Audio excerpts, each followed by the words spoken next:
ہر قسم کی حمد، ہر قسم کی تعریف اللہ کے لیے ہے، اس کی مخلوقات کی تعداد کے برابر، عرش کے وزن کے برابر، اس کے کلمات کی سیاہی کے برابر۔ ہر قسم کی حمد اللہ کے لیے ہے جس نے تقدیریں مقرر کی، ہر چیز کی زندگی کی مدت کو لکھا، رات کو دن پر لپیٹا۔ ہر قسم کی حمد اللہ کے لیے ہے، اس کے احسانات پر اور اس کی وسیع نعمتوں پر ہم اس کی حمد بیان کرتے ہیں اور اس کا شکر ادا کرتے ہیں، اور ہر قسم کے گناہوں سے اس سے بخشش طلب کرتے ہیں۔ پیاری بہنوں، آج میں آپ کے ساتھ کچھ باتیں غفلت کے بارے میں کروں گی۔ ہر انسان کو یہ شکایت ہوتی ہے کہ اس کا دل غافل ہو جاتا ہے، اس پر غفلت چھا جاتی، اور ہمارے بہت سے اعمال کے درست نہ ہونے کی وجہ بھی غفلت ہے۔ ہم غافل ہو جاتے ہیں، بے پرواہ ہو جاتے ہیں، بے حس ہو جاتے ہیں۔ اللہ سبحانہ و تعالیٰ نے بھی اس کا قرآن مجید میں ذکر کیا ہے۔ اللہ تعالیٰ فرماتے ہیں اقترب للناس حسابهم وهم فی غفلۃ معرضون، لوگوں کے لیے ان کے حساب کا وقت قریب آ لگا ہے اور وہ ہیں کہ غفلت میں منہ موڑے ہوئے ہیں، یعنی دین کی بات سے، موت کے بعد کے حساب کتاب سے، قبر کی زندگی سے، آخرت کے سوال و جواب سے غافل ہیں۔ اور اگر دیکھا جائے تو ہماری عام طور پر جو فکر ہے، پریشانی ہے، سوچیں ہیں، ہم ہے، غم ہے، وہ کیا ہوتا ہے؟ آخرت تو نہیں ہوتی، حساب کتاب تو نہیں ہوتا، بلکہ ہماری فکر دنیا کے مسائل ہوتے ہیں، جبکہ دنیا عارضی ہے اور آخرت ہمیشہ کے لیے ہے، وہاں جا کر کسی کو بھی واپس نہیں آنا۔ دنیا میں کوئی کام خراب بھی ہو گیا تو دوبارہ درست کر سکتے ہیں، کوئی فیل ہو جائے تو دوبارہ ایگزام دے سکتا ہے، کچھ ٹوٹ جائے تو نیا خریدا جا سکتا ہے، کہیں سے جانا پڑ جائے تو کوئی نیا ٹھکانہ مل جاتا ہے۔ لیکن آخرت، ایک دفعہ کوئی مر کے قبر میں چلا گیا تو اس سے باہر نہیں نکل سکتا، پھر آگے ہی آگے کی منزلیں ہیں، دنیا میں واپسی نہیں۔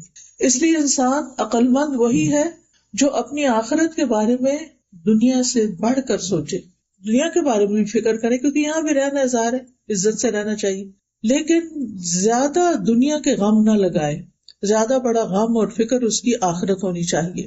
اللہ سبحانہ وتعالیٰ قیامت کے دن غافل لوگوں کو فرمائیں گے وَجَاءَتْ كُلُّ نَفْسٍ مَعَهَا سَائِقٌ وَشَهِيدٌ لَقَدْ كُنْتَ فِي غَفْلَةٍ مِّنْ هَٰذَا فَكَشَفْنَا عَنْكَ غِطَاءَكَ فَبَصَرُكَ الْيَوْمَ حَدِيدٌ۔ اس دن ہر شخص اس حال میں آئے گا کہ اس کے ساتھ ایک ہانکنے والا اور ایک گواہی دینے والا فرشتہ ہوگا، یعنی اس کو میدان حشر کی طرف لے جا رہا ہوگا، تو اس سے کہا جائے گا بلا شبہ تو اس دن سے غافل رہا، آج کے دن کے بارے میں تم نے نہیں سوچا، آج ہم نے تیری آنکھوں سے پردہ اٹھا دیا ہے اور آج تیری نگاہ خوب تیز ہے، اب یہ سب کچھ تم دیکھ رہے ہو جس کے بارے میں تم کبھی سوچتے بھی نہیں تھے۔ اس لیے پیاری بہنوں، ہمارے لیے فائدے کی بات یہ ہے کہ ہم اپنے انجام سے کبھی غافل نہ ہوں، اس کو نہ بھولیں، اس کے بارے میں سوچتے رہیں، فکر کرتے رہیں۔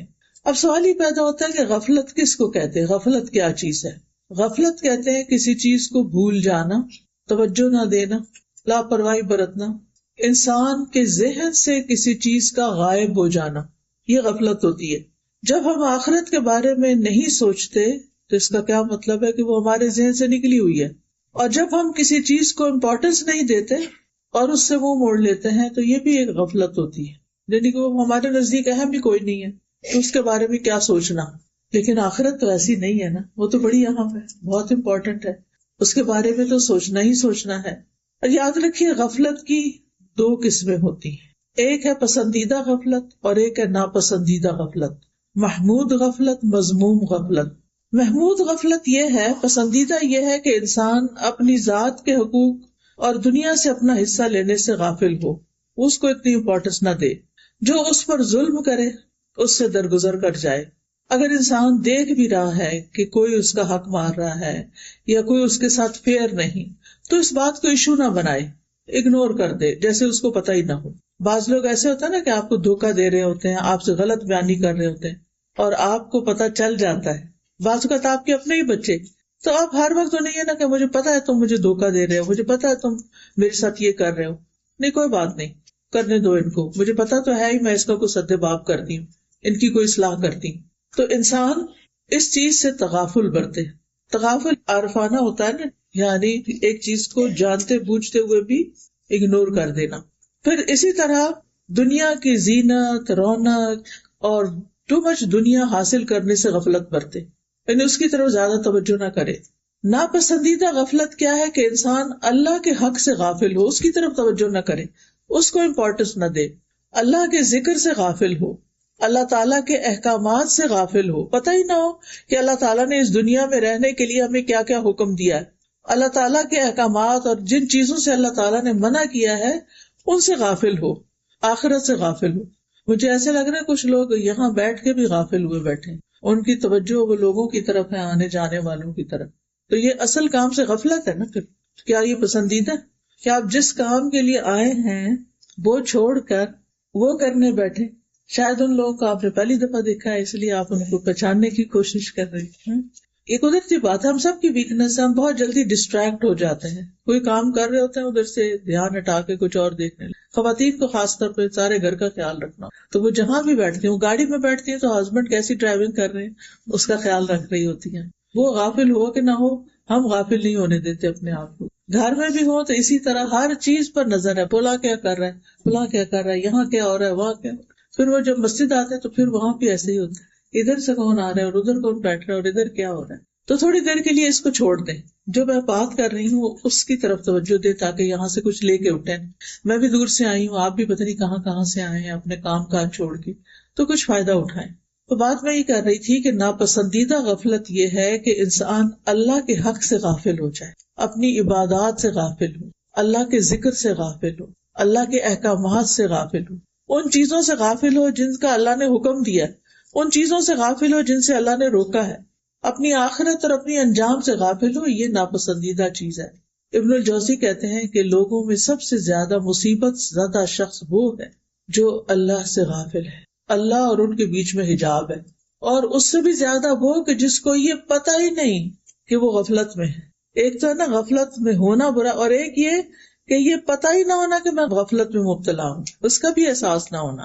اس بات سے غافل ہونے والا کہ اس کو یہ پتہ ہی نہ ہو کہ مجھے اپنا ایمان مضبوط کرنے کی ضرورت ہے، میری کمزوریوں کی وجہ کیا ہے، مجھے اللہ تعالیٰ سے اور زیادہ تعلق مضبوط کرنے کی ضرورت ہے، مجھے اللہ تعالیٰ کے آگے اور عاجزی کرنے کی ضرورت ہے، مجھے اللہ تعالیٰ کی اور زیادہ تعظیم اور عظمت بیان کرنے اور محسوس کرنے کی ضرورت ہے. اس بات سے غافل ہونا کہ مجھے اپنی عبادات کو صحیح طور پر ادا کرنے کے طریقے معلوم ہونے چاہیے. اور سب سے ناپسندیدہ غفلت یہ ہے کہ انسان کا دل منافقت میں مبتلا ہو اور اس کو پتہ ہی نہ ہو کہ وہ منافق، یعنی ہمارے دل کے اندر سچا ایمان ہی نہ ہو، نفاق پیدا ہو گیا ہو کہ دل میں شکوک و شبہات ہیں، خواہشات ہیں، کوئی اللہ کا ذکر نہیں، اللہ کی یاد نہیں، اللہ کی طرف توجہ نہیں، اور انسان کو احساس بھی نہ ہو کہ وہ کسی مصیبت میں مبتلا ہے. اچھا کیسے پتا چلے؟ ہم سب اپنے آپ کا جائزہ لیں، اپنے آپ کو پہچانیں کہ کیا ہمارے اندر تو کوئی غفلت کی قسم نہیں. تو اس کے کچھ انڈیکیٹرز ہیں. ان میں سے ایک انڈیکیٹر یہ ہے کہ اطاعت کے کاموں میں سستی آنے لگے. جو ہمارے اوپر ذمہ داریاں موجود ہیں، جو کام ہم نے کرنے ہیں، ان کی طرف توجہ ہی نہ ہو، اور ادھر ادھر کبھی کوئی ویڈیو لگا کے بیٹھ گیا، کبھی ٹی وی لگا لیا، کبھی سیر کو نکل گئے، کبھی کچھ کھا پی لیا، کبھی کچھ، یعنی انسان اپنے آپ کو بہلاتا رہے اور کرنے کا کام نہ کرے، اس سے غفلت برتے. مثلا نماز سے غفلت، ذکر سے غفلت، صدقہ خیرات کی طرف توجہ کا نہ ہونا. قرآن مجید میں اللہ تعالیٰ فرماتے ہیں ان المنافقین یخادعون اللہ وہو خادعهم وَإِذَا قَامُوا إِلَى الصَّلَاةِ قَامُوا كُسَالَىٰ يُرَاءُونَ النَّاسَ وَلَا يَذْكُرُونَ اللَّهَ إِلَّا قَلِيلًا. بے شک منافق لوگ اللہ سے دھوکہ بازی کر رہے ہیں حالانکہ وہ انہیں دھوکہ دینے والا ہے، اور جب وہ نماز کے لیے کھڑے ہوتے ہیں تو سست ہو کر کھڑے ہوتے ہیں، یعنی ان کی کوئی دلچسپی نہیں ہوتی نماز میں، لوگوں کو دکھاوا کرتے ہیں، بس نام لگانے کو پڑھتے ہیں کہ ہم نے پڑھ لی، اور اللہ کو یاد نہیں کرتے مگر بہت کم، اللہ کو یاد نہیں کرتے. تو یہ ہے غفلت کی علامتیں کہ جب اللہ کا ذکر بھولا ہوا ہو، باتیں بہت زیادہ کریں ہم، اور نماز کی طرف کوئی توجہ نہ، آخری وقت میں جا کے نماز پڑھے، سارے دنیا کے کام پہلے اور نماز آخر میں، تو یہ غفلت کی علامت ہے. دوسری علامت گناہوں کو حقیر سمجھنا، یعنی بڑے بڑے بلنڈر سمجھ کے کہنا کوئی بات نہیں، پھر کیا وہ سارے ایسے کرتے ہیں، فلاں بھی تو کرتا ہے، فلاں بھی کرتا ہے. عبداللہ بن مسعود کہتے ہیں کہ مومن اپنے گناہوں کو ایسا محسوس کرتا ہے جیسے وہ کسی پہاڑ کے نیچے بیٹھا اور ڈرتا ہے کہ کہیں وہ اس کے اوپر گر نہ جائے، اور بدکار اپنے گناہوں کو مکھی کی طرح ہلکا سمجھتا ہے کہ وہ اس کے ناک کے پاس سے گزری اور اس نے اپنے ہاتھ سے بے پرواہی سے اشارہ کر کے اڑا دیا. یعنی بڑے سے بڑا گناہ کیا اور پھر پرواہ نہ کیا، اچھا کچھ نہیں ہوتا، خیر ہے، پھر کیا ہوا. یعنی گناہ پر شرمندہ نہ ہونا، گناہ کا احساس نہ ہو، غلطی کو بہت ہلکا سمجھنا، جبکہ وہ غلطی انسان کو ہلاک کر دینے والی ہو اور اس کو اس کی پرواہ نہ ہو، احساس بھی نہ ہو کہ وہ غلط کر رہا ہے. پھر غفلت کی ایک اور علامت ہوتی ہے وقت کو غیر مفید کاموں میں گزارنا، جن کاموں کا نہ دین میں فائدہ نہ دنیا میں فائدہ، فضول کے کام. ابن مسعود کہتے ہیں میں اس بندے کو پسند نہیں کرتا جسے میں بالکل فارغ دیکھتا ہوں، کہ نہ ہی وہ دنیا کے کسی کام میں مشغول ہوتا نہ آخرت کے کسی کام میں، نہ کوئی دنیا کا کام کرتا ہے اور نہ ہی دین کا کوئی کام کرتا ہے، نہ اس کو دنیا کی فکر ہے، پرواہ ہے، اور نہ ہی آخرت کی. آج کل آپ دیکھیں کہ یوتھ کا کیا حال ہے. جو بچے تو ماشاءاللہ پڑھ رہے ہیں سو پڑھ رہے ہیں، اپنے لیے کم از کم دنیا بنا رہے ہیں، لیکن کچھ بچوں کا حال ایسے معلوم ہوتا ہے کہ انہیں نہ دنیا کی فکر ہے نہ آخرت کی فکر. اللہ تعالیٰ اس سے بچا کے رکھے، کیونکہ یہ خطرے کی علامت ہے، ریڈ فلیگ ہے. وہ کہتے ہیں کہ آخری زمانے میں کچھ ایسے لوگ آئیں گے کہ ان کے افضل اعمال یہ ہوں گے کہ آپس میں ایک دوسرے کو ملامت کرنا، آپس کا لڑائی جھگڑا. ان کا نام سست لوگ رکھ دیا جائے گا، لیزی پیپل.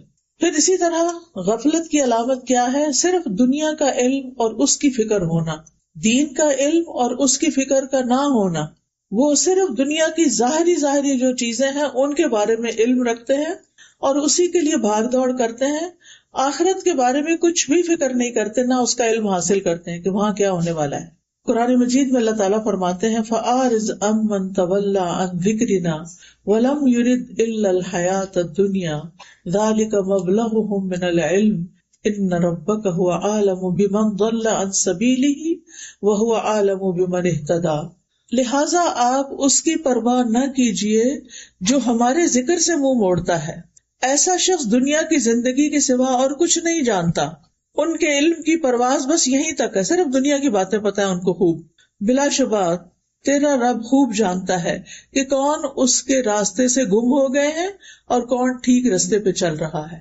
اور یہ ہمیں انسانوں کو پروو نہیں کرنا ہوتا، بلکہ اللہ تعالیٰ کے سامنے سچا ہونا ہے، انسانوں کو دکھانے کے لیے نہیں بلکہ اللہ کے سامنے کہ کون ٹھیک راستے پر ہے اور کون بھٹکا ہوا ہے. اب سوال یہ پیدا ہوتا ہے کہ غفلت کا سبب کیا ہوتا ہے، کیوں انسان غافل ہو جاتا ہے؟ آپ میں سے کوئی بتائے گا کیا چیز غفلت پیدا کرتی ہے؟ علم کی کمی اور دنیا کی محبت، دین سے دوری، دین کی مجلسوں سے دوری، تکبر، نفسانی خواہشات کی پیروی کرنا، شیطان کے وسوسوں کا شکار ہو جانا. جی ہاں، تو غفلت کا سب سے بڑا سبب دنیا پرستی ہے، دنیا کی محبت. کیونکہ انسان جب دنیا کے کھیل تماشے میں لگ جاتا ہے نا، لہو اور لعب میں، ان کاموں میں جو فائدہ مند نہیں ہوتے، وہ کام جن سے انسان غافل ہو جاتا ہے اور یہ بھول جاتا ہے کہ دنیا متاع الغرور ہے، دھوکے کا سامان ہے. تو بہت زیادہ دنیا کی فکر کرنا، دنیا کی زندگی پہ راضی ہو جانا کہ بس ہم نے سب کچھ اچیو کر لیا، دین کی ضرورت ہی محسوس نہ کرنا. کچھ لوگ ہوتے ہیں نا، انہوں نے اپنی زندگی کے کچھ گول سیٹ کیے ہوتے ہیں، مثلاً میں نے ڈاکٹر بننا ہے، میں نے انجینئر بننا ہے، میں نے پروفیسر بننا ہے، وغیرہ وغیرہ، جو بھی ہر ایک کے مختلف گولز ہوتے ہیں. اور وہ اپنا بچپن، جوانی، اپنی عمر کا بڑا حصہ صرف اس گول کو اچیو کرنے کے لیے لگا دیتے ہیں. اس کے علاوہ انہیں کوئی فکر نہیں ہوتی کہ انہوں نے عبادات کس طرح ادا کرنی ہے، انہوں نے آگے اللہ کو کیا جواب دینا ہے، ایمان کے تقاضے کیا ہیں. کسی چیز کی طرف توجہ نہیں ہوتی ان، کیونکہ ان کو یہ سکھایا جاتا ہے کہ اگر تم دنیا میں کامیاب ہونا چاہتے ہو تو فوکسڈ رہو، ادھر ادھر مت. وہ دین کے علم کو یا دین کی بات کرنے کو بھی ڈسٹریکشن سمجھتے ہیں، حالانکہ ایسا نہیں ہے. دین کا علم تو ہمارے لیے کھانے پینے کی طرح ضروری ہے، تاکہ ہمارے ایمان کے درخت کو پانی ملتا رہے، غذا ملتی رہے اور روز ہی مضبوط ہوتا رہے، تاکہ پھل پھول لا سکے اور کبھی نہ مرجھائے، کبھی ہم اس راستے سے نہ ہٹیں. تو آپ دیکھیے کہ کچھ لوگ دنیا میں کسی خاص مقام تک پہنچنے کو اپنے لیے سکسیس کا، کامیابی کا ایک انڈیکیٹر سمجھتے کہ یہاں تک پہنچ گئے تو ہم سمجھے کامیاب ہو گئے، لیکن آخرت کو بھولے ہوئے ہوتے ہیں. نہیں پتا کہ اس سے پہلے آگے جانا پڑ جائے. اور پھر وہ یہ نہیں کہ صرف دنیا ان کا فوکس ہوتی ہے، بلکہ دنیا کی لالچ اور ہرس ان کے اندر کوٹ کوٹ کے بھری ہوتی ہے. یہ چیز انسان کو اور غافل کر دیتی ہے. رسول اللہ صلی اللہ علیہ وسلم نے فرمایا، اللہ کی قسم میں تمہارے فقر سے نہیں ڈرتا کہ تم فقیر ہو جاؤ گے یا تمہارے پاس کچھ نہیں ہوگا تو تمہارا کیا بنے گا، لیکن میں اس بات سے ڈرتا ہوں کہ دنیا تم پر کشادہ کر دی جائے، تمہیں بہت کچھ مل جائے گا، اچھے گھر، اچھا لباس، اچھا کھانا، بہت کچھ نعمتیں مل جائیں گی، جس طرح تم سے پہلے لوگوں پر دنیا کشادہ کی گئی تھی، تو تم ایک دوسرے سے آگے بڑھنے لگو گے، مقابلے بازی شروع ہو جائے گی، جس طرح وہ ایک دوسرے سے آگے بڑھنے لگے، اور وہ تمہیں غافل کر دے گی جس طرح ان لوگوں کو غافل کر دیا تھا۔ یعنی جب انسان دنیا کے معاملات میں دوسروں سے مقابلہ کرنے لگتا ہے کہ فلاں کا گھر ایسا ہے تو مجھے اس سے بھی اچھا گھر لینا، فلاں کی گاڑی ایسے ہے تو مجھے اس سے بھی اچھی گاڑی لینی، فلاں کے پاس یہ ڈگری ہے تو مجھے اس سے بھی آگے نکلنا ہے، تو پھر کیا ہوتا ہے کہ انسان اس کی لالچ میں ایسا کھب جاتا ہے کہ پھر آگے کسی اور چیز کے بارے میں سوچنے کا اس کے پاس وقت نہیں ہوتا۔ تو یہ جو ایک دوسرے کا مقابلہ ہے نا، یہ بھی انسان کو غافل کر دیتا ہے۔ قرآن مجید میں آتا ہے الہاکم التکاثر، آتی ہے نہیں سورت سب کو، کیا مطلب ہے؟ الہاکم التکاثر حتی زرتم المقابر، تمہیں ایک دوسرے سے زیادہ حاصل کرنے کی ہرس نے غفلت میں ڈال دیا، یعنی ایک دوسرے کے مقابلے میں زیادہ حاصل کرنے کی ہرس جو تھی اس نے تمہیں غافل کیا، یہاں تک کہ تم نے قبرستان جا دیکھے، یعنی تم فوت ہو گئے، قبر میں پہنچ گئے۔ پھر اسی طرح لمبی آرزویں، میں بڑی ہوں گی نا، پھر میں حج کروں گی، تو پھر میں توبہ کر لوں گی، تو پھر میں اچھے اچھے کام کر لوں گی، تو یہ چیز بھی انسان کو غفلت میں ڈالے رکھتی۔ انسان کے اندر ایک قدرتی سا خیال آتا ہے کہ ہائے مرنا ہے، کوئی تیاری کر لے، پھر انسان کہتا ہے ابھی بڑا وقت ہے، ابھی تو میری نانی بھی اتنے سال کی، 80 سال کی تو وہ تھی، اور دادی 90 سال کی فوت ہوئی، تو میں نے ابھی کہاں فوت ہونا، میں بھی تو ان کی اولاد ہوں۔ اس طرح کی بہت سی باتیں سوچ کے انسان اس کو ٹال دیتا ہے، اچھا بعد میں کریں گے، یہ ابھی تو مجھے تو بہت امپورٹنٹ کام ہے میرے ساتھ۔ تو لمبی آرزویں جو ہیں یہ بھی انسان کو غافل کر دیتی ہیں۔ پھر اسی طرح دل کا دنیا کی محبت میں، انسانوں کی محبت میں مشغول ہو جانا۔ ابن قیم کہتے ہیں کہ سینے کی تنگی کے بڑے اسباب میں سے ایک سبب اللہ سے منہ موڑنا یعنی غافل ہونا، اور اللہ کے سوا دل کا کسی اور سے وابستہ ہو جانا، ذکر سے غافل ہو جانا، اور اللہ کے سوا کسی اور سے شدید محبت کرنا۔ اللہ کا حق ہے کہ سب سے شدید محبت اس سے کی جائے، لیکن اگر اللہ کو چھوڑ کر کسی اور کو دل میں بسا لیا جائے اور ہر وقت اسی کے بارے میں سوچ رہے ہیں، اسی کے بارے میں پریشان ہیں، اسی کا سوچ کے خوش ہو رہے ہیں، ساری زندگی کا سینٹر آف لائف وہی بن گیا، چاہے وہ ہسبینڈ ہے، چاہے وہ بچے ہیں، چاہے وہ کوئی اور انسان ہے، تو یہ نہیں ہونا چاہیے۔ اور اگر کسی کے ساتھ ایسا جنون ہے بھی تو اس کو دعائیں کر کر کے، اپنا ماحول تبدیل کر کے اس گھوم پھیر سے باہر نکلنا چاہیے تاکہ انسان اللہ کا بندہ بن کے جیے۔ پھر اسی طرح آپ دیکھیے کہ غفلت کا ایک بڑا سبب قرآن سے روگردانی، قرآن کا نہ پڑھنا، نہ سمجھنا، کیونکہ قرآن ہی تو ہمیں بتاتا ہے کہ ہمارے ساتھ آئندہ کیا ہونے والا ہے، اور اگر انسان قرآن ہی نہیں پڑھتا تو پھر اس کو کیا چیز جگائے گی۔ پھر اسی طرح ذکر کی مجلسوں سے دوری، مسجد نہیں جانا، حلقہ میں نہیں جانا، کلاس میں نہیں جانا، تو غفلت بڑھتی چلی جائے گی۔ جو ہی آپ مجلس میں جائیں گے، جیسے آج یہاں آئے ہیں، کوئی باتیں سنیں گے یا جمعے کا خطبہ سنیں گے، تو کیا ہوگا؟ بھولی ہوئی باتیں یاد آ جائیں گی۔ ہمیں پتہ ہوتی ہیں جو میں آپ کو باتیں بتا رہی ہوں کوئی نئی تھوڑی ہے، صرف ایک یاد دہانی ہے نا، کیونکہ اللہ تعالیٰ کا حکم ہے فذکر فإن الذکری تنفع المؤمنین، آپ نصیحت کیجیے، یاد دہانی کرائیے، کیونکہ یاد دہانی مومنوں کو فائدہ دیتی ہے۔ یعنی بھولا ہوا سبق یاد آتا، اوہ اچھا یہ تو میں کیا کرتی تھی پہلے، اب میں کیوں چھوڑ بیٹھی، اور انسان پھر تھوڑا اوپر والی سیڑھی پہ چڑھ جاتا ہے۔ تو مجالس ذکر کی بجائے، مجالس ملائکہ کی بجائے مجالس لغو اور مجالس غفلت میں شریک ہونا، چاہے وہ ہم اپنے گھر کے اندر ہی وہ مجلس کیوں نہ جمائے ہوئے ہوں، جہاں اللہ کا کوئی ذکر نہ ہو، کوئی بات نہ ہو، صرف دنیا دنیا دنیا۔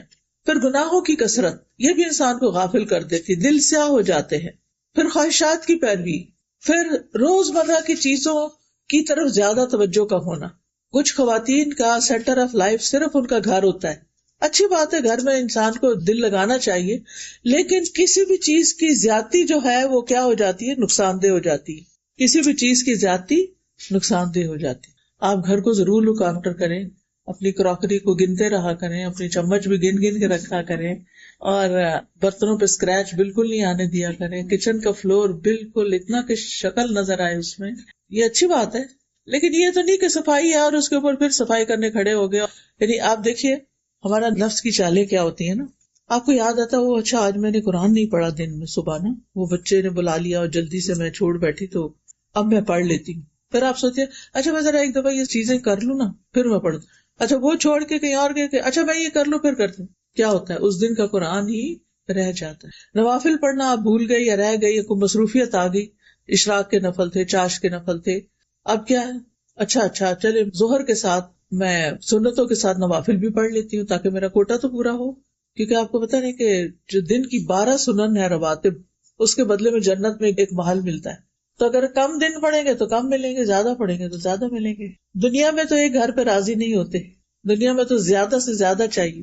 آپ کو پتا نہیں جن لوگوں کے پاس پیسے ہوتے ہیں وہ پھر ایک ملک میں تھوڑی گھر بناتے ہیں، وہ رہتے کینیڈا میں ہیں اور گھر اپنے گاؤں میں بناتے ہیں، اپنے شہر میں بناتے ہیں. جا کیا پتا کبھی واپس آنا پڑے اور وہ بند رہ کے پرانے ہو جاتے ہیں. دنیا کا تو ہمیں اتنا فکر ہوتا ہے کہ امکانیات پر بھی ہم اتنا مال لگا دیتے. امکانیات کا مطلب کیا؟ ممکن ہے کہ ہم کبھی آئیں، لیکن آخرت کا گھر یقینی ہے کہ وہاں جائیں گے، اس کی فکر کوئی نہیں. تو آپ دیکھیے کہ یہ غفلت کے اسباب میں سے ایک سبب ہے کہ ضرورت کی دنیا ہونے کے بعد غیر ضروری چیزوں کی طرف بھاگے پھرنا اور ان کے لیے اپنے آپ کو کھپا رکھنا. ہر شخص خود فیصلہ کر سکتا ہے کہ اس کی ضرورت کیا ہے، کتنی ہے، اور اس کے بعد اسے سٹاپ لگا کر کوئی آخرت کے لیے بھی کام کرنا چاہیے. پھر ایک اور چیز جو غفلت میں ڈالتی ہے وہ ہے بری دوستیاں، برے ماحول. دوستوں کا انسان پر بہت انفلوئنس ہوتا ہے. اگر دوست نماز نہیں پڑھتا تو آپ کے لیے پڑھنی مشکل ہو جائے گی. دوست روزے نہیں رکھتے تو آپ کے لیے بھی روزہ رکھنا مشکل ہوگا. لیکن اگر آپ کے دوست محرم کا روزہ رکھ رہے ہیں، کیونکہ محرم روزوں کا مہینہ ہے نا، نبی صلی اللہ علیہ وسلم اس مہینے میں اور دنوں سے زیادہ روزے رکھا کرتے تھے. تو اب آپ دیکھیے کہ اگر آپ کے ماحول میں کوئی رکھ ہی نہیں رہا تو کسی کو خیال آئے گا میں رکھ لوں، الا یہ کہ اس نے کوئی پمفلٹ پڑھ لیا، کوئی حدیث کسی نے بھیج دی ہو تو وہ بھی. اگر سارا گھر ہی نہیں رکھ رہا تو آپ اٹھ کے رکھیں گے.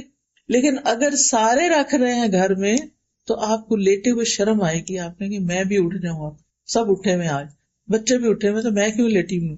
دیکھ کے خیال آ جاتا ہے نا. آپ کے ہسبینڈ تہجد پڑھ رہے ہیں تو یہ ہو نہیں سکتا کہ وہی پڑھتے رہے، ایک دن آپ بھی اٹھ جائیں گی، یا آپ پڑھ رہی ہیں روز تو ایک دن وہ بھی اٹھ جائیں گی. اللہ کرے انشاءاللہ. یہ بھی دعا ہے، آمین کہیں. کیونکہ انسان اپنے ماحول سے بہت اثر لیتا ہے. مانی ہوئی بات، آج کل گرمی ہو رہی ہے، باہر نکلتے گرمی لگتی ہے کہ نہیں؟ آپ کے نہیں، مجھے نہیں لگتی، بے شک ماحول جو مرضی ہو. کیسے ہو سکتا؟ سردی ہو تو لگتی ہے نا. ایسے ہی جہاں جس مجلس میں اچھی وائبز ہوں، ایمان کی باتیں ہوں تو وہاں ایمان بڑھتا ہے نا. اور جہاں غفلت کی باتیں ہوں، صرف کھانے پینے، صرف کپڑوں کی، صرف گاڑیوں کی. آپ دیکھیں کہ عام طور پہ مرد حضرات کی گفتگو ایک خاص موضوعات ہوتے ہیں، پراپرٹیز پہ بات کرنا، پالیٹکس پہ بات کرنا، بزنس پہ بات کرنا. تو ساری اول سے آخر مجلس انہی باتوں پر کر کے بس بات ختم ہو جائے گی. خواتین کے اپنے دلچسپ موضوعات ہوتے ہیں، ریسیپیز پہ بات کرنا، کپڑوں کے برانڈز پہ بات کرنا، بچوں پہ بات کرنا، ساس سسر کی شکایت کرنا، اس کی غیبت اس کی غیبت، موسم کی شکایت. جی ہاں، کیونکہ بات کرنے کے لیے کوئی تو موضوع چاہیے نا. یہ تھوڑی ہم کسی سے پوچھ سکتے ہیں اچھا آج بتاؤ تم نے کتنا سبق پڑھا، قرآن کتنا پڑھا، آج کا دن کیسا تمہارا گزرا، تم اپنا ایمان کیسے محسوس کرتے. صحابہ کی باتیں کیا ہوتی تھی؟ آؤ بیٹھو ایمان لے آئیں. وہ ان کا مطلب کیا ہوتا تھا؟ آؤ بیٹھ کے مل کے اللہ کی باتیں کریں. لیکن ہم اللہ کی باتیں کر کے بھی نہ، یقین کیجئے کہ یہ اب مجلس برخاست ہوگی، کیا مجال کہ کوئی گاڑی میں بیٹھ کے بھی دہرائے سبق کو کہ کیا سیکھ کے آئے. جو لوگ کلاسز بھی لیتے ہیں میں بہت غور سے نوٹ کرتی ہوں، کیونکہ عرصے سے میں یہ چیز پڑھا رہی ہوں نا. کلاس ختم ہوتی ہے تو ایسے لگتا ہے کہ کسی نے قید کا بندھن کھول دیا. اتنی دیر پتہ نہیں کیسے چپ رہے، اتنی باتیں اور اتنا شور اور اتنا ہنگامہ. اور باتیں کیا ہو رہی ہوتی؟ وہ تھوڑی ہو رہی ہوتی ہے کہ جو ہم نے ابھی سیکھا تھا وہ کیا تھا، کیونکہ وہ دل پہ تو گئی نہیں ہوتی، تو ایک کان سے ٹکرا کے دوسرے سے نکل جاتی ہیں. صحابہ کیا کرتے تھے پتہ ہے آپ کو؟ نبی صلی اللہ علیہ وسلم جب مجلس سے اٹھ کر جاتے تھے تو وہ دنیا کی باتیں، کھیتوں کی اور بزنس کی نہیں کرتے تھے. وہ ان ساری باتوں کو پھر سے دہراتے تھے جو آپ نے انہیں اس ٹائم سکھائی ہوتی تھی، اور ان کو پکا کر لیتے تھے، وہیں گرہ باندھ لیتے تھے. اس کو مذاکرہ کہتے ہیں، ڈسکشن. پھر ایک دوسرے کو سناتے تھے کہ میں نے صحیح سنا تھا، تم میرا چیک کرو. ایک دوسرے کو پوچھتے تھے میں نے یہ بات سنی تھی کیا ایسے ہی تھی؟ کیونکہ بہت دفعہ ہم آدھی بات سنتے ہیں، آدھی کہیں اور دھیان پر واپس آتے ہیں تو وہ خود سے خود کوئی نقطے جوڑ لیتے ہیں، جبکہ وہ بات ویسے ہوئی نہیں ہوتی. اسی لیے بعض لوگ بعض اسپیکر سے غلط باتیں منسوب کر رہے ہوتے ہیں کیونکہ انہوں نے خود ہی نہیں مقصد سمجھا ہوتا. تو اس سے بھی بچنے کی ضرورت ہے. بہرحال کہنے کا مطلب یہ ہے کہ انسان پر برا ماحول، بری دوستی یا غافل، چلو برا نہ بھی صحیح، میں نہیں کہتی بزنس میں بات کرنا برا ہے، یا پراپرٹی پہ بات کرنا کرو، برا نہیں، لیکن غیر ضروری اس طرح کی باتیں نہ لینا نہ دینا، نہ خریدنا نہ بیچنا، فلاں کا بزنس اچھا جا رہا، فلاں کا ڈاؤن ہو گیا، فلاں، یعنی اتنی باتیں کرنا کہ اس میں سے نتیجہ کچھ بھی نہیں. جیسے ہماری امی کہا کرتی تھی کہ پانی میں مدھانی چلانا. اگر آپ دہی میں مدھانی چلائیں گے تو کیا نکلے گا؟ مکھن نکلے گا. اور اگر پانی کا ڈولا بھر کے بیٹھ جائیں اور چلاتے رہے ساری رات بھی، کیا نکلے گا؟ کچھ بھی نہیں. اب تو خیر مدھانی والی بات نہیں تھی، اب تو الیکٹرک کی دنیا ہے، اور آپ بہرحال بلینڈر میں پانی ڈال کے سمودی کی خواہش رکھنا ایک دور کی خواہش ہے نا. تو بیٹھنا ایسے ماحول میں باتیں دنیا کی کرنا اور کہنا ایمان بڑھ جائے گا، ایسے نہیں ہوتا. میں یہ بھی نہیں کہتی کہ آپ ہر وقت بس ایمان کی بات کریں، لیکن وہ مجلس انسان کے خلاف حجت بنے گی جہاں اللہ کی کوئی بات ہی نہ ہو، جس گھر میں اللہ کا کوئی ذکر ہی نہیں ہوتا، جس گھر میں کوئی دین کی بات ہی نہیں ہوتی. اس کا مطلب نہیں کہ آپ ہر وقت گھر والوں کو پریشان کریں اور کہ میں نے آج یہ سبق پڑھا ہے، سنو میری بات سنو، نہیں، لیکن اچھے خوشگوار انداز میں آپ تجسس کریٹ کر کے، تمہیں پتا ہے آج میں کیا سن کر آئی ہوں، فلاں چیز کے بارے میں میں نے کیا سنا، میں نے یہ سنا ہے، میں نے یہ پڑھا ہے، میں نے یہ دیکھا ہے. یہ ساری چیزیں ہم روزمرہ کر رہے ہوتے ہیں، لیکن ہم اپنے بچوں سے بھی کوئی علم کی بات نہیں کرتے، کوئی سنجیدہ ڈسکشن نہیں کرتے، کوئی کام کی بات نہیں کرتے. بس زیادہ زیادہ کہیں گے نماز پڑھ لی یا کھانا کھا لیا، ہوم ورک کر لیا. اگر ہم بچوں سے اپنی گفتگو کا جائزہ لیں تو ہمارے ٹاپکس کیا ہوتے ہیں. ان بیچاروں کے کان پک گئے ہمارے مخصوص جملے سن کے. کھانا کھا لیا، چیزیں رکھ لی، فلانا کر لیا، فلانا کر لیا، فلانا کر لیا. اس کے بعد آگے کیسے تھے وہ ماں باپ یا گھر میں نانی دادی ہوتی تھی جو بچوں کے ساتھ ان کو کہانیاں سناتے، ان کو مزے مزے کے لطیفے سناتے، پہیلیاں بجواتے. آپ میں سے بچپن میں کس کس نے پہیلیاں بوجھنے کا کھیل کھیلا ہوا ہے؟ اچھا، ماشاءاللہ. مجھے بتائیں آپ میں سے کتنے لوگوں نے اپنے بچوں کو پہیلیاں بجوائی ہیں؟ آپ تھوڑے ہاتھ ہیں. دیکھا نا، ایسی چیزیں جو ہے نا، یہ ایک مفید ایکٹیویٹی ہوتی ہے. اس سے کیا فائدہ ہوتا ہے؟ غور و فکر، اچھا یہ، اچھا وہ، اچھا وہ، کتنا دماغ بچے کا چلتا ہے. اچھا جھوٹے لطیفوں کی تو میں بالکل قائل نہیں کہ آپ جھوٹے لطیفے ان کو سنائیں، لیکن آپ دلچسپ کہانیاں، اچھی چیزیں پڑھ کے بچوں کے آنے سے پہلے صرف کھانا نہیں تیار کر کے رکھا کریں، کوئی چیز پڑھ کے بھی رکھا کریں کہ آج آئیں گے نا، آج میں نے یہ والی بات کرنی ہے، میں نے اس کا موقع نکالنا ہے. پھر ان سے کوئی اچھی سی چیز شیئر کریں اور وہ سنیں گے آپ کی بات. تو بہرحال چونکہ ہم خود ایک روٹین میں بس وہی سوچیں جو سویرے اٹھے یا خواب کوئی دیکھ لیا بس پریشان، اور پھر وہی سوچے لے کے کام کر رہے ہوتے ہیں بھاری قدموں کے ساتھ. بچے آتے ہیں تو موڈ آف ہے، کوئی ان سے بات نہیں، بےچارے خود ہی اکیلے بیٹھ کے کھا پی کے اٹھ جاتے ہیں. خود ہی نکالو فریج میں سے دودھ اور لے لو وہ سینڈوچ ہو کھا لو کچھ. تو پھر ایسی تربیت کیسے ہوگی نا؟ تو ہمیں گھر میں ماحول بنانا ہے، سمجھ آئی؟ اور ماں جو ہے نا اس سے روشنی ہوتی ہے گھر میں، وہ ماحول بناتی. آپ جب اسمائل کرتی ہیں سارا گھر اسمائل کرتا ہے، اور آپ کا جب موڈ آف ہوتا ہے تو پھر گھر میں مزہ نہیں آتا. تو اس سے بچنا ہے. کتنا بھی کام کرنا پڑے ولی ربی کا فصبر، اللہ کی خاطر کریں اور صبر کریں اور اپنی تھکاوٹ کا اظہار ہر وقت نہ کریں. اور پھر گھر کے علاوہ اپنے دوستوں کا بھی انتخاب صحیح کریں. ایسے دوستوں سے فاصلہ رکھیں کہ جو آپ کو بہت غافل کرتے ہیں، فضول کی باتیں کرتے ہیں اور غفلت میں پڑے ہیں اور آپ کو بھی ڈالتے ہیں. اچھا اب اس کے نقصان بھی ہیں غفلت میں پڑنے کے. جب انسان ایک کانشیس لائف نہیں گزارتا، تقوی والی لائف نہیں گزارتا، تو پھر اس کے نقصان بھی ہوتے. سب سے پہلی بات یہ کہ انسان کا دل تنگ پڑتا ہے، زندگی تنگ ہو جاتی ہے، انسان بے حصہ ہو جاتا ہے، اس کی زندگی میں کوئی مزہ نہیں رہتا. آپ دیکھیں نا کہ جب آپ ایسی بات کرتے ہیں کہ جس میں کوئی سسپینس ہوتا ہے تو سارے گھر والے کی آنکھیں کھل جاتی ہیں اور گیس کرنے لگتے ہیں. اچھا مثلاً بچے گھر آئے اسکول سے تو آپ کہتے ہیں میں نے اور تمہارے بابا نے ایک پلان بنایا ہے، گیس واٹ، مثلاً سوال کر دیا. اچھا ہم ہالیڈیز پہ جائیں گے، یا آپ کہتے ہیں ہم نے کہیں جانے کا پلان کیا. پھر تو آپ دیکھیں کیسے وہ باتیں کرتے ہیں. اکثر مائیں کہتی ہیں باتیں نہیں کرتے بچے کیونکہ ہمیں باتیں کرنی نہیں آتی، ہم ان کا دماغ نہیں جگاتے، خود سوئے میں ان کو سلائے رکھتے. تو آپ ان سے ایسے سوال کریں کہ جس کے بارے میں ان کی دلچسپی بھی ہو اور پھر وہ آپ کی ڈسکشن میں حصہ بھی لیں.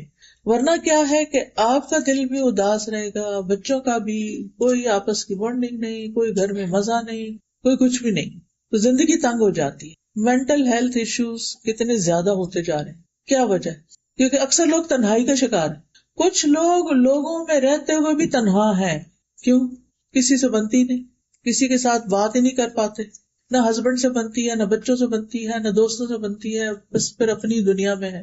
مجھے نہیں کسی سے ملنا، میرے گھر کوئی نہ آئے، میں نہیں یہ کال اٹینڈ کر رہی، یہ کس چیز کی علامت ہے؟ خوشحال زندگی کی نہیں، یہ تو ہیلدی لائف نہیں ہے. وجہ کیا ہے؟ وجہ غفلت، کچھ ہے نہیں کرنے کو، کوئی پرپز نہیں لائف میں. پھر انسان سوچنے سمجھنے کی صلاحیت سے محروم ہو جاتا ہے، دماغ کام کرنا چھوڑ دیتا ہے. ایک اور نقصان یہ کہ شیطان انسان پہ مسلط ہو جاتا ہے. ایسے شخص کی عبادات میں بھی کوئی لطف نہیں ہوتا، قبول بھی نہیں ہوتی، دعائیں قبول نہیں ہوتی، کیونکہ وہ غفلت سے کر رہا ہوتا ہے، دھیان کہیں اور ہوتا ہے. رسول اللہ صلی اللہ علیہ وسلم نے فرمایا، اللہ سے قبولیت کے یقین کے ساتھ دعا مانگو کہ میں کر رہا ہوں، اللہ ضرور سنے گا. وہ جیسے لوگ بارش کے لیے نکل رہے تھے نا دعا کرنے، تو ایک شخص نے اس میں سے چھتری اٹھا لی، کہا کہ یہ کیا، ابھی تو بارش ہی نہیں، تم چھتری لے کے. اس نے کہا کہ مجھے اتنا یقین ہے کہ ہم دعا کریں گے تو بارش برسے گی، ایسا یقین ہو اللہ پر.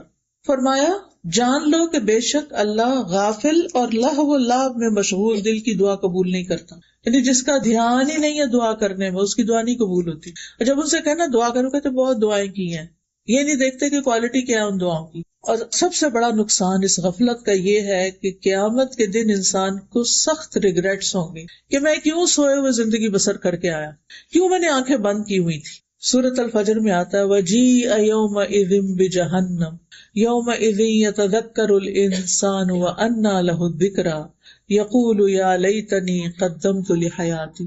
اور جہنم اس دن سامنے لائی جائے گی. اس دن انسان نصیحت تو قبول کرے گا، مگر اس وقت اسے نصیحت سے کیا حاصل ہوگا؟ کہے گا کاش میں نے اپنی زندگی کے لیے کچھ آگے بھیجا ہوتا، کاش میں نے اپنی زندگی کے لیے کچھ آگے بھیجا، کاش میں دنیا میں اپنے وقت کا صحیح استعمال کرتا، یہاں کے لیے کچھ تیار کر کے بھیجا ہوتا. اور اب کیا ہے کہ غفلت کا علاج کیسے کرے. ٹھیک ہے نا، بیماری تو پتہ چل گئی، اب کرے کیا؟ سب سے پہلی بات یہ کہ آپ اس بات کی لسٹ بنائیں کہ آپ کے فرائض کیا کیا ہے، آپ کی ڈیوٹیز کیا کیا ہے، حقوق اللہ کے حوالے سے، حقوق العباد کے حوالے سے. کیونکہ کچھ لوگ ایسے ہوتے ہیں کہ وہ کہیں پر بھی ہوں اپنے فرائض کو نہیں بھولتے، اپنی ذمہ داریاں پوری کرتے ہیں. سورۃ نور میں آتا ہے رجال لا تلہیہم تجارۃ ولا بیع عن ذکر اللہ واقام الصلاۃ وایتاء الزکاۃ یخافون یوما تتقلب فیہ القلوب والابصار. وہ مرد جنہیں اللہ کے ذکر سے اور نماز قائم کرنے اور زکوٰۃ دینے سے نہ کوئی تجارت غافل کرتی ہے نہ خرید و فروخت. وہ اپنے بزنس میں ہیں، اپنے جاب میں ہیں، وہ کہیں پر بھی ہیں تو وہ کیا ہیں؟ الرٹ ہیں. وہ اپنے فرائض سے نہیں غافل ہوتے. وہ اس دن سے ڈرتے ہیں جس میں دل اور آنکھیں الٹ جائیں گی. اپنی تھنگس ٹو ڈو کی لسٹ بنائیں کہ کیا کیا آپ پر فرض ہے. نماز فرض ہے، اور اسی طرح زکوٰۃ فرض ہے، زکوٰۃ کس مہینے میں ڈیو ہے، اور اس کے لیے پہلے سے ہی اپنی کیلکولیشن شروع کر دیں. حج کر لیا کہ نہیں کیا، اس کے لیے رقم جمع کرنی شروع کریں، انتظامات کرنے شروع کریں. اسی طرح اگر والدین زندہ ہے تو ان کے کچھ حقوق ہیں، رشتہ دار زندہ ہیں تو ان کے کچھ حقوق ہیں، چاہے وہ اس ملک میں نہ رہتے ہوں، ان کی خیر خبر پتہ ہونی چاہیے. اسی طرح آپ کے وسینٹی میں کون ضرورت مند لوگ ہیں، کہاں کون بیمار ہے، کون کس چیز کا ضرورت مند ہے، یہ باتیں پتہ ہونی چاہیے. کیونکہ اگر آپ کے پاس علم ہی نہیں ان چیزوں کا تو پھر آپ کریں گے کب؟ ٹھیک ہے نا. دوسری بات یہ ہے کہ نمازوں کی حفاظت. قد افلح المؤمنون الذین هم فی صلاتهم خاشعون والذین هم عن اللغو معرضون. یقیناً کامیاب ہو گئے مومن وہی جو اپنی نماز میں عاجزی کرنے والے ہیں، اور وہی جو لغو کاموں سے منہ موڑنے والے ہیں، فضول چیزوں سے بچ کے رہتے ہیں. تبھی تو ان کے پاس وقت ہوتا ہے.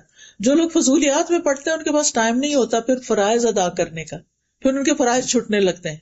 تو فرائض کو اپنی پرائرٹی رکھیں. کہیں بھی بیٹھے ہیں، کچھ بھی کر رہے ہیں، ٹائم دیکھتے رہیں کہ نماز کا کتنا ٹائم رہتا ہے اور کب تک ٹائم باقی ہے، میں کس وقت پڑھوں گی. تو نمازوں کی جو پابندی ہے اور صحیح وقت میں پڑھنا، ان کی حفاظت، یہ انسان کو الرٹ رکھتی ہے، غفلت سے نکال دیتی ہے. اللہ تعالیٰ نے ایسے نہیں 5 وقت نماز فرض کی ہے. وہ کس لیے فرض کی ہے؟ تاکہ ہم غافل نہ ہوں، الرٹ رہیں. ایک نماز پڑھ لی، اگلی کی فکر لگ جائے، اگلی پڑھ لی، اگلی کی فکر لگ جائے. پھر قیام اللیل کرنا. حدیث میں آتا ہے جس شخص نے 10 آیتوں سے قیام کیا وہ غافلوں میں سے نہیں لکھا جاتا.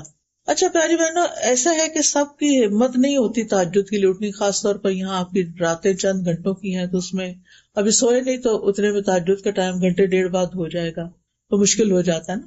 آپ عشاء کے ساتھ ہی ایکسٹرا 2 نفل پڑھ لیں، ان میں یہ 10 آیتیں پڑھ لیں. 10 آیتیں مثلاً سورۃ الفلق اور الناس 11 بن جائیں گی نا. سورہ کہف کی پہلی 10 آیتیں. اسی طرح اور بھی صورتیں آپ 30واں پارہ کھولیں اور وہاں سے گن لیں کہ کون کون سی صورتیں میں پڑھ سکتی ہوں. پلاننگ کرنی پڑے گی. اگر عشاء کی نماز کے ساتھ ایکسٹرا 2 نفل آپ نے اس نیت سے پڑھ لیے کہ یہ قیام اللیل ہے، میرا رات کی نماز ہے، تو آپ غافلوں میں نہیں لکھے جائیں گے. پھر ایک اور طریقہ ہے غیر اہم کاموں، ناٹ امپورٹنٹ، ان کو چھوڑ کر امپورٹنٹ کاموں کو پہلے کرنا، پرائرٹی پر کرنا. نبی صلی اللہ علیہ وسلم نے فرمایا اپنے وقت کے بعد 60 سال بعد ایسے جانشین پیدا ہوں گے جو نماز کو ضائع کریں گے، اپنی خواہشات کی پیروی کریں گے اور جہنم کے گڑھے میں جا گریں گے. نمازوں کو ضائع کرنا، نمازوں سے غافل ہونا، یہ اچھی علامت نہیں. لیکن نمازوں میں خشوع کیسے ہو سکتا ہے؟ جب انسان لغو کاموں کو چھوڑتا ہے. والذین ھم عن اللغو معرضون. اور اگر لغو، فضول، بیکار چیزوں سے گزر ہو بھی تو مروا کراما، باعزت طریقے سے گزر جاتے، ان کے اندر الجھتے نہیں ہیں. نبی صلی اللہ علیہ وسلم نے فرمایا من حسن اسلام المرء ترکہ ما لا یعنیہ. انسان کے اسلام کا حسن یہ ہے کہ لا یعنی، فضول، بیکار باتوں میں نہ پڑے. جو باتیں اس کا وہ کچھ کر ہی نہیں سکتا ان چیزوں میں وقت ضائع نہ کرے. رسول اللہ صلی اللہ علیہ وسلم نے فرمایا ایک نماز کے بعد دوسری نماز کے ان دونوں کے درمیان کوئی لغو باتیں نہ ہو، علیین میں اندراج کا باعث ہے. یعنی آپ کا اعمال نامہ علیین میں پہنچے گا، جس کو آپ مرنے کے بعد جب آپ کی روح علیین میں پہنچے گی تو وہ دیکھ لیں گے آپ. لیکن 2 نمازوں کے بیچ میں کیا نہیں کرنا؟ لغو. ایک اور چیز یہ کہ ایسی چیزیں جس کے بعد آپ کو پتہ چلتا ہے کہ آپ کا دل بجھ گیا ہے، غافل ہو گئے، پھر اس چیز کو چھوڑ کہ میں نہیں آئندہ وہاں نہیں جاؤں گی، فلانا کام نہیں کروں گی کیونکہ میرے دل کی حالت اچھی نہیں رہی. واپس اپنے آپ کو اوپر چڑھائیں، سیڑھی جس سے اترے ہیں، اپنا ایمان بڑھائیں اور آئندہ ایسی جگہوں سے پرہیز کریں. ٹھیک ہے نا. ابن قیم نے اپنی کتاب الداء والدواء، دوائے شافی، آپ میں سے کسی نے اس کتاب کا نام سنا؟ دوائے شافی کس کس نے؟ ایک ہاتھ کھڑا، 2 3 4. چلے الحمدللہ آپ نے کورس لیا ہوا.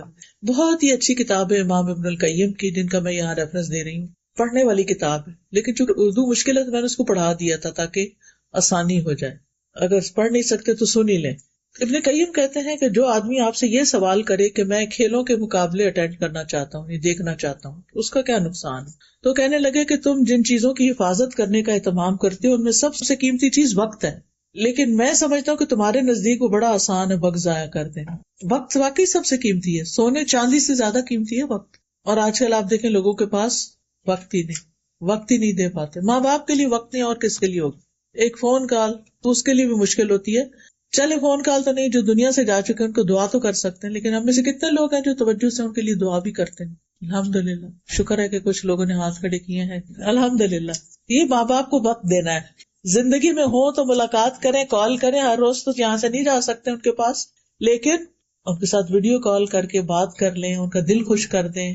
وہ کتنی دعائیں دیں گے آپ. جب آپ کا خیال آئے گا وہ کہیں گے کہ کتنی اچھی ہے میری بیٹی، میرا دل خوش کر دی.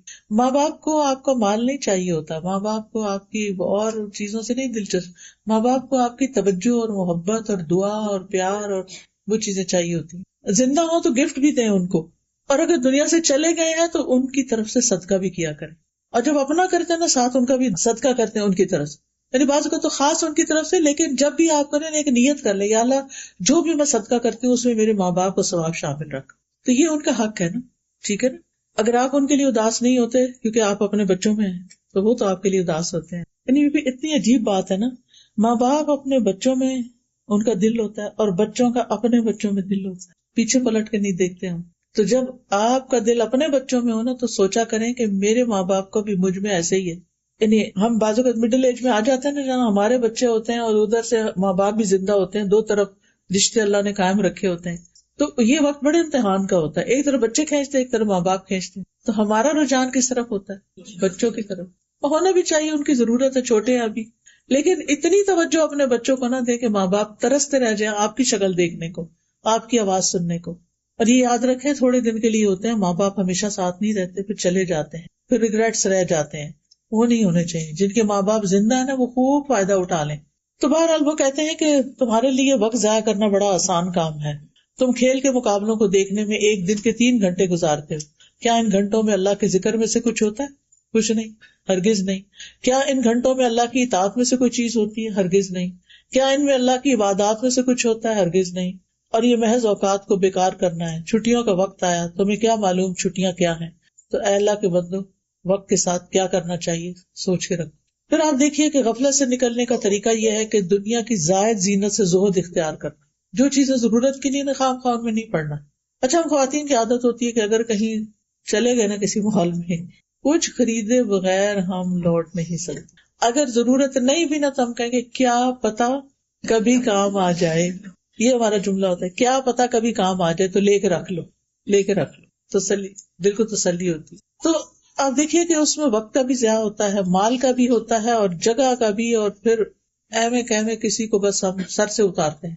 تو یہ چیز ٹھیک نہیں. جو چیزیں ابھی ضرورت نہیں نا تو یہ سوچ کے کہ مہنگی ہو جائیں گی پھر پتہ نہیں ملے گی کہ نہیں, گھر نہ بھریں.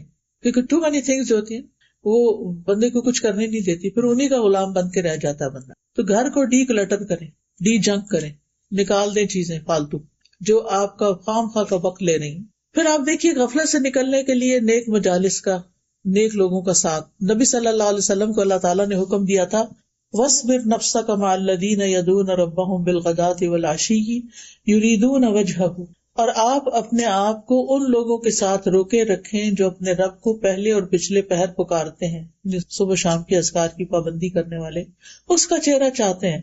اور تمہاری آنکھیں ان سے آگے نہ بڑھیں, ان کو نہیں چھوڑنا, اللہ والوں کو نہیں چھوڑنا کہ تم دنیا کی زندگی کی زینت چاہتے ہو. اور اس شخص کا کہنا مت مانو جس کے دل کو ہم نے اپنی یاد سے غافل کر دیا اور وہ اپنی خواہش کے پیچھے چلا اور اس کا کام ہمیشہ حد سے بڑا ہوا ہے. ایسے لوگوں کی مجلس میں نہ بیٹھو, ان لوگوں کے ساتھ بیٹھو کہ جو اپنے رب کو پکارتے ہیں, یاد رکھتے ہیں. پھر موت کو یاد کرتے رہنا, یہ بھی غفلت سے نکالتا ہے. اور نماز میں موت کو یاد کرنا, کیونکہ اس سے نماز اچھی ہو جاتی ہے. پھر یہ سوچنا کہ شاید یہ آخری نماز ہو. پھر یہ کہ آخرت کو اپنا مقصد بنانا, وقت کی قدر کرتے ہوئے خیر کے کام کرنا, اچھے اچھے کام, صدقہ جاریہ کے کام کرنا.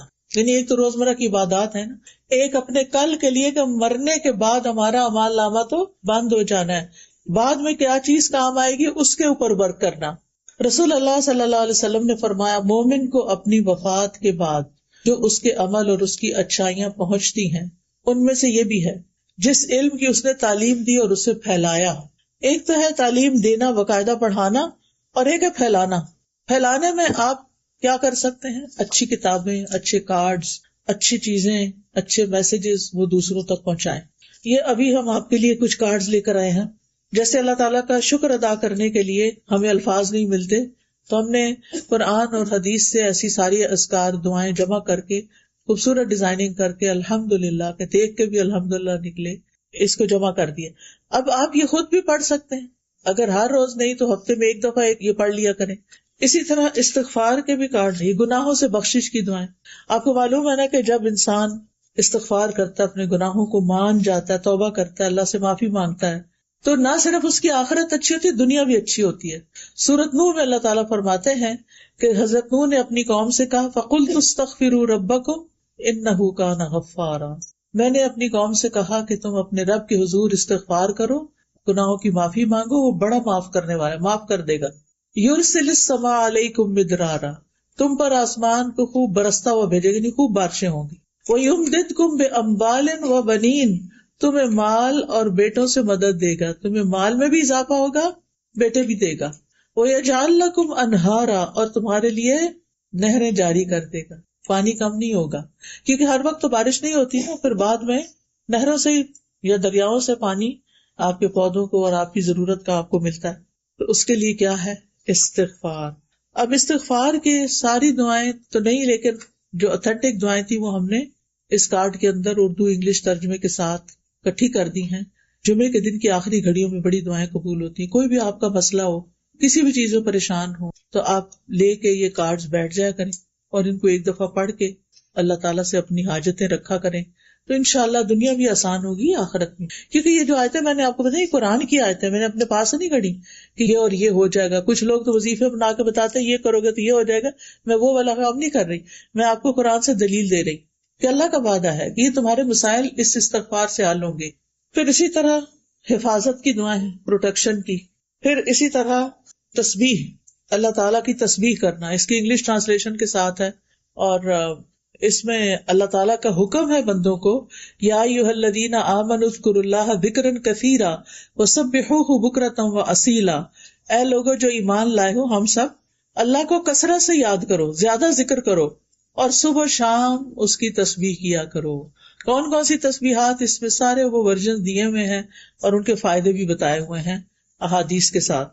پھر لا الہ الا اللہ کا یہ کارڈ ہے انگلش میں، آپ نان مسلمس کو بھی دے سکتے ہیں. بعض اوقات ہم پورا قرآن دینے سے گھبراتے ہیں، تو لا الہ الا اللہ اس کا ٹرانسلیشن بھی ہے، یعنی اس کا کیا مطلب ہے کہ ان کو پتا چلے کہ اللہ ایک ہے.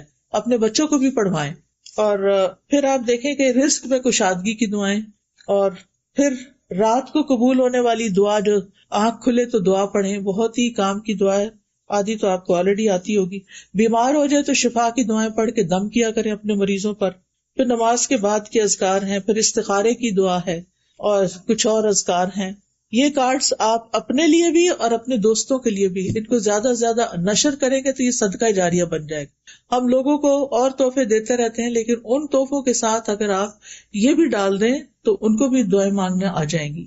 نیک اولاد جو پیچھے چھوڑی، یہ بھی صدقہ جاریہ. اپنی اولاد کو نیک بنا کے جائیں، نمازی بنا کے جائیں، تاکہ کیا کریں. بعض لوگ کہتے ہیں نا کہ بعض اوقات ہمیں بھی ہوتا ہے کہ جلدی میں ہوتے ہیں، والدین کی دعا یاد نہیں رکھتے. میں سمجھتی ہوں جو بچہ نمازی ہے نا وہ تو لا محالہ دعا کرتا ہے والدین کے لیے. کہاں؟ رب اجعلنی مقیم الصلاۃ ومن ذریتی ربنا اغفر لی ولوالدی. ہر نماز میں والدین کی بخشش کی دعا ہو رہی. یہ الگ بات ہے کہ ہم سوچ کے نہیں پڑھتے، ترجمہ نہیں آتا، تو اولاد کو کچھ دعائیں بھی یاد کرائیں، کچھ نماز عادی بنائیں، تاکہ آپ کی دنیا سے جانے کے بعد جانا تو ہے نا. کچھ لوگوں کو یہ بات پسند نہیں آتی کہ دنیا سے جانے کی بات کیجیے، لیکن یہ سب سے بڑی حقیقت ہے جس میں کوئی شک ہی نہیں. تو اس میں وہ ہمارے بعد ہمارے لیے دعائیں کر کے ہمارے اعمال نامے میں اضافہ کرے. پھر قرآن مجید کا نسخہ جو کسی کو وراثت میں ملا، یعنی آپ نے قرآن لیا، خرید کر کسی کو دیا، کسی طالب علم کو دیا، گھر میں رکھا، وہ آگے آپ کے بچوں نے پڑھنا شروع کر دیا، کسی اور نے پڑھنا شروع کر دیا، وہ بھی جب تک وہ کتاب پڑھے گا، قرآن پڑھے گا، وہ آپ کے لیے صدقہ جاریہ. مسجد جو اس نے تعمیر کی، چاہے پوری کرے چاہے کچھ حصہ ڈالے اس میں. مسافر خانہ جو اس نے قائم کیا، اب تو یہ اس کی ضرورت نہیں رہی، لیکن اس کی جگہ مدارس کر سکتے ہیں، یعنی جہاں دینی تعلیم دی جاتی ہے، اسلامک سکولز ہو سکتے ہیں.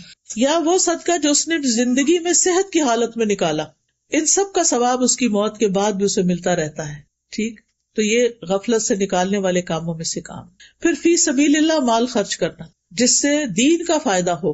اللہ کی راہ میں کسی خیمے کا سایہ مہیا کرنا، اللہ کی راہ میں کوئی خادم ہبہ کر دینا، اللہ کی راہ میں کسی نر جانور پر کسی کو سوار کرنا، یعنی اپنی گاڑی میں کسی کو بٹھا کے مسجد لے جانا، درس پر لے جانا. ٹھیک ہے، مسجد تعمیر کرنا، پانی کا انتظام کرنا، درخت لگانا. نبی صلی اللہ علیہ وسلم نے فرمایا جس مسلمان نے کوئی پودا لگایا تو جو اس سے کھا گیا وہ اس کے لیے صدقہ، جو چوری ہو گیا وہ بھی صدقہ ہے. ہمسایوں کے بچے آ کے توڑ کے انگور لے گئے، صدقہ ہے. جو درندوں نے کھایا وہ بھی صدقہ ہے، بکری اندر گھس گئی اور سارے پودے کھا گئی. جو پرندوں نے کھایا آ کے، ان کو تو روک ہی نہیں سکتے، آپ اوپر سے آتے ہیں، وہ بھی صدقہ ہے. اور جو بھی اس میں کوئی کمی کرے گا کہ چیونٹیاں وغیرہ کھا جائیں، وہ بھی صدقہ. کتنی قسمیں. آپ اپنے بیک یارڈ کو کیا کریں، اس میں کچھ نہ کچھ لگائیں، درخت لگا دیں. آپ کو نہیں ہم نے تو موو ہو جانا، ہمیں کیا فائدہ، نہیں، آپ کے لیے ثواب جاریہ ہوگا چاہے آپ نے موو ہو جانا. میرے بچوں کو بڑا شوق ہوتا تھا، تو ہمارے گھر کے اندر اس وقت جس وقت بچے چھوٹے تھے تو لان اندر نہیں تھا، لیکن گھر کے باہر دیوار کے باہر جو جگہ تھی وہ کچی تھی. تو یہ کیا کرتے تھے، وہاں بیٹھ جاتے تھے اور کچھ نہ کچھ لگاتے رہتے تھے. تو اسما جو اسما ہدا ہے، اس نے ایک آم کی گٹلی دبائی. کچھ دن پہلے میرا وہاں اسلام آباد میں گئی تھی، میں نے دیکھا ماشاءاللہ اتنا بڑا درخت بنا ہوا ہے کہ ایٹ لیسٹ جو راہ گزر ہے وہ اس کے سائے میں کھڑا ہو جائے. اور وہ تھا آم کا درخت. اب مسئلہ یہ کہ آم کو اگر وہ نہ کرے نا، جب وہ چھوٹا ہوتا ہے اس کو پیوند نہ لگائے تو پھل نہیں دیتا. اب وہ اتنا تو پتا نہیں تھا، ہم بھی وہاں سے وہ ہو گئے. لیکن وہ ہرا بھرا درخت جو ہے سایہ دے رہا ہے، آکسیجن دے رہا ہے، خوبصورتی دے رہا ہے.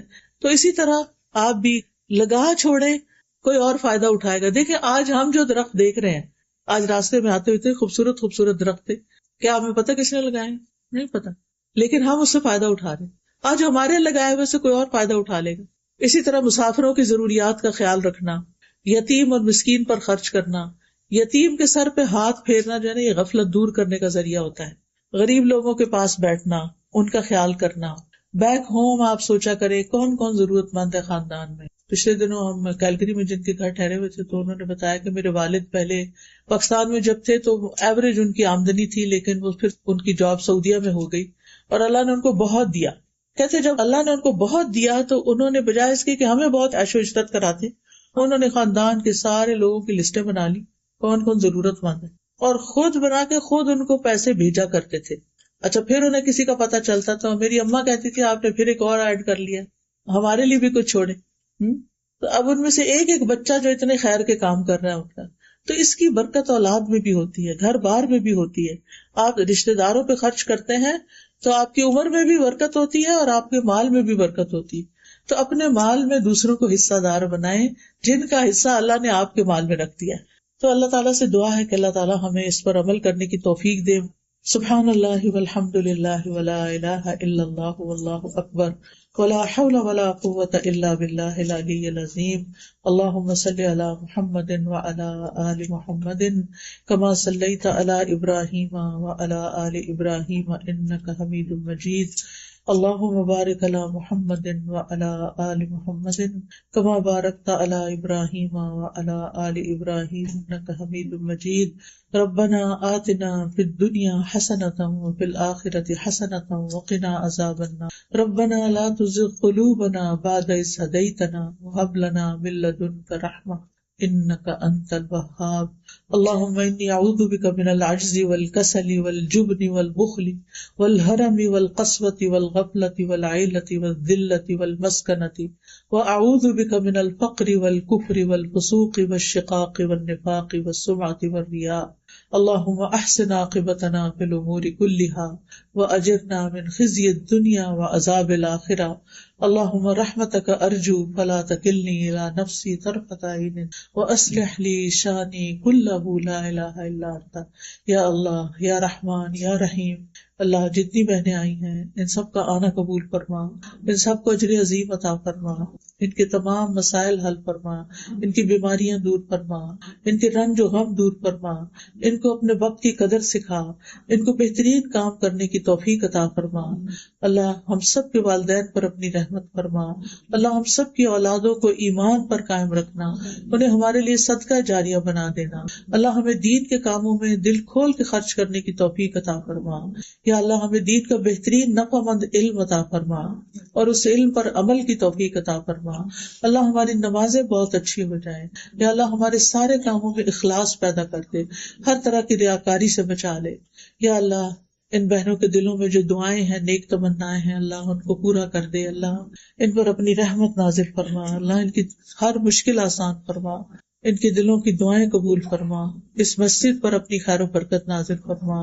یا اللہ مسلمانوں کے بچوں اور نسلوں کی حفاظت فرما. اللہ جس ٹیم نے، جن والنٹیئرز نے یہ پروگرام ارینج کیا ہے ان سب کو جزائے خیر عطا فرما اور ان کے لیے اس مجلس کو صدقہ جاریہ بنا. ربنا تقبل منا انک انت السمیع العلیم وتب علینا انک انت التواب الرحیم. وصلی اللہ تعالی علی خیر خلقہ محمد وعلی آلہ واصحابہ واہل بیتہ اجمعین برحمتک یا ارحم الراحمین.